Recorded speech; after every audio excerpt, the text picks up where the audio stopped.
It's Monday, October 5th, and it's time for your Barbados Today Morning News Update. The Ellerslie School is closed for 14 days beginning today.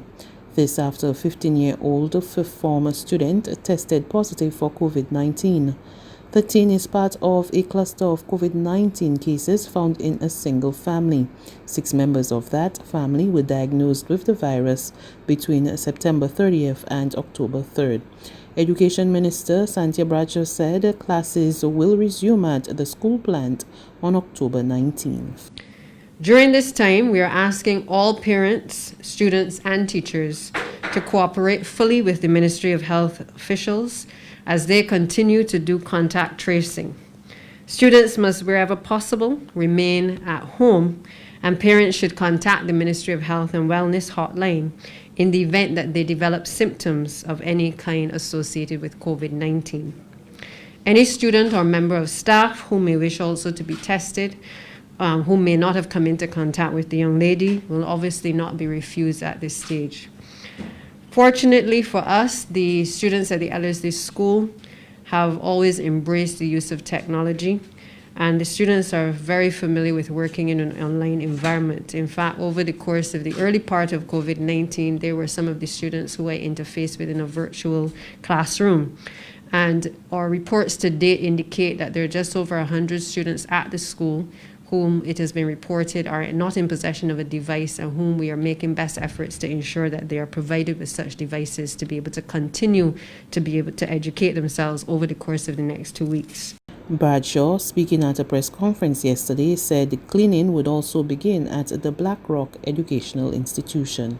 It is also our intention to thoroughly clean the school plant before the return to school, and that cleaning will start from this week, but we'll continue to ensure, under the guidance of the Ministry of Health and Wellness, that everything is in place prior to the reopening of school. I want to take the opportunity to remind Barbadians that across the world, persons have opened their schools, and in short order, in many cases, they have also had to close their schools. This is not new to the rest of the world, and it certainly is not at this point new to Barbados. We are no different, but I do believe that where we have certainly been able to blaze a trail is that we've been able to work with all of our stakeholders to get our schools reopened in a timely manner, to do so in a safe environment, to ensure that all health and safety protocols have been followed. Meanwhile, President of the Barbados Secondary Teachers Union, Mary Redmond, has issued yet another call for strict adherence of the COVID-19 protocols put in place for the island's schools.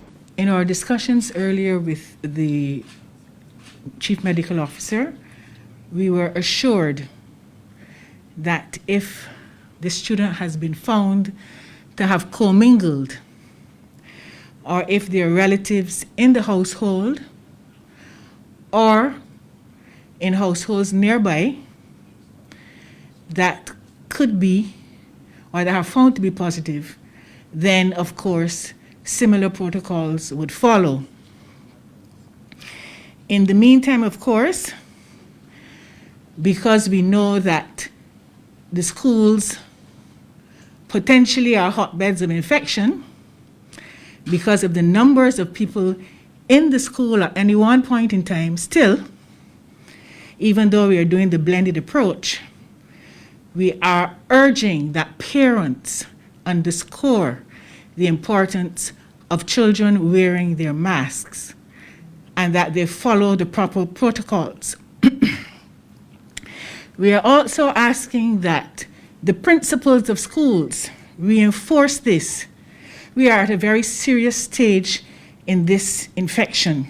The new cases, which were found after several days of aggressive contact tracing, related to a positive COVID-19 case diagnosed on September 24th. Those results have pushed the number of confirmed cases in the country to 199. 10 people are in isolation. Speaking at a press conference yesterday, Health and Wellness Minister Lieutenant Colonel Jeffrey Bostic said contact tracing was still ongoing. The ministry will continue its contact tracing efforts this week to identify everyone with whom these individuals came into contact. Everyone will undergo a COVID-19 test and the results will be shared with the public in the daily COVID-19 update. This is the third cluster that we would have identified since the start of the outbreak in Barbados. And as in the other two instances, the public health officers are carrying out their investigations diligently so as to stem the spread. The fact that we have been able to identify these cases so quickly means that we are able to isolate the patients and limit their contact with other members of the community. The health minister also made it clear that there is no community spread of the virus in the country. I assure residents that there is still no evidence of community spread of COVID-19 in Barbados, since as long as we are able to trace the source of an infection, as we have in this case, we are able to bring the situation under control. Community spread, as many of you already know, occurs when the source of the infection is unknown.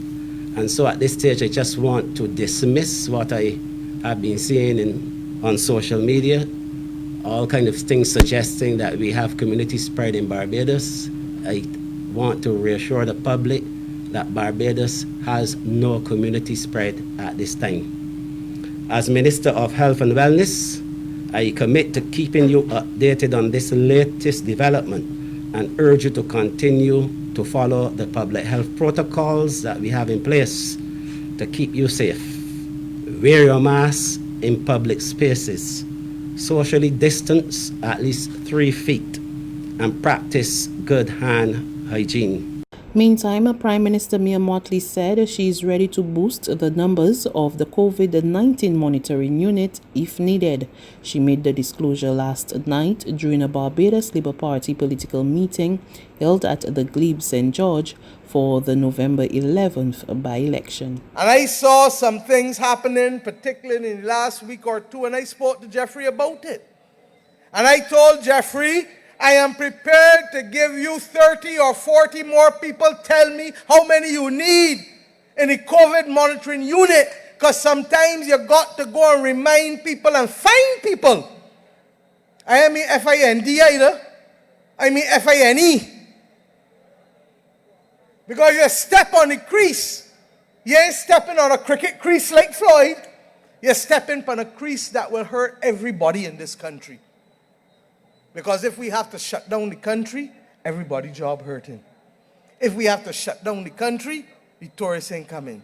If we have to shut down the country, the companies that normally supply the hotels can't get in the business to send nothing there. The truck drivers that drive the trucks ain't got no business to take up.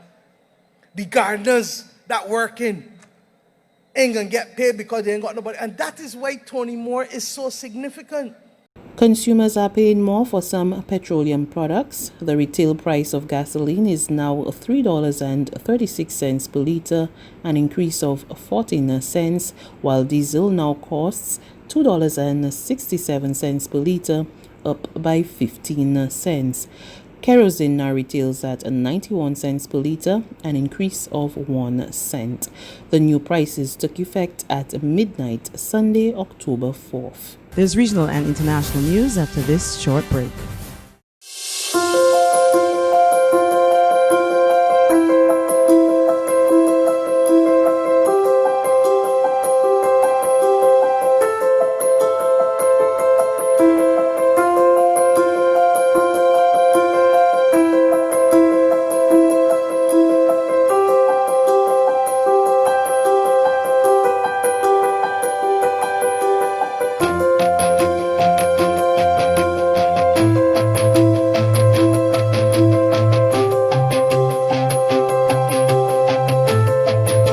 Barbados Today, news you can trust. To news from our regional neighbors now. Health authorities in Belize express concern about co-infection as COVID-19 cases in the country surpassed 2,000. The country's Director of Health Services revealed that some of the people who have tested positive for the viral illness are also testing positive for dengue. I think the concern is still overwhelming the lab with other things, because we're not only doing COVID-19, we're doing other items related that have to be routinely factored in. I think dengue is a situation we have had a couple of weeks ago. What we call a co-infection. That means two persons had dengue and COVID-19 at the same time. So that can be a complicating factor that needs to be monitored. And I know some other of our CARICOM country, sister countries have raised that flag just earlier today when we had a discussion. And finally, doctors treating President Donald Trump update the nation on his health. More in this report from Reuters TV. The president has continued to improve. The medical team treating President Donald Trump for COVID-19 said he was feeling well on Sunday and that they're monitoring the condition of his lungs after receiving supplemental oxygen on Friday. Over the course of his illness, the president has experienced 2 episodes of transient drops in his oxygen saturation. Dr. Sean Conley acknowledged that Trump's blood oxygen levels had dropped in previous days, admitting that the president's condition had been worse than previously disclosed, a day after contradictory messages from White House Chief of Staff Mark Meadows caused widespread confusion about Trump's health. Why were you so reluctant until today to disclose that the president had been administered oxygen? It's a good question. Thank you. I was trying to reflect the upbeat attitude that the team, the president, that his course of illness has had.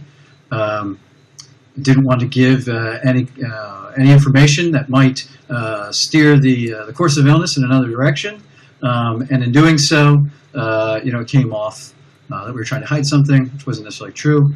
So here I have it. He is the fact of the matter is that he's doing really well. That's news. But for the very latest, visit us at www.barbadostoday.bb.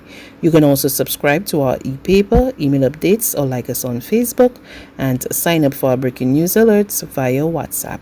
We're also on Izumi Media in bus terminals, as well as screenplay at supermarkets and gas stations near you. And you can also hear us on Mix 96.9 FM and Capital Media HD 99.3 FM.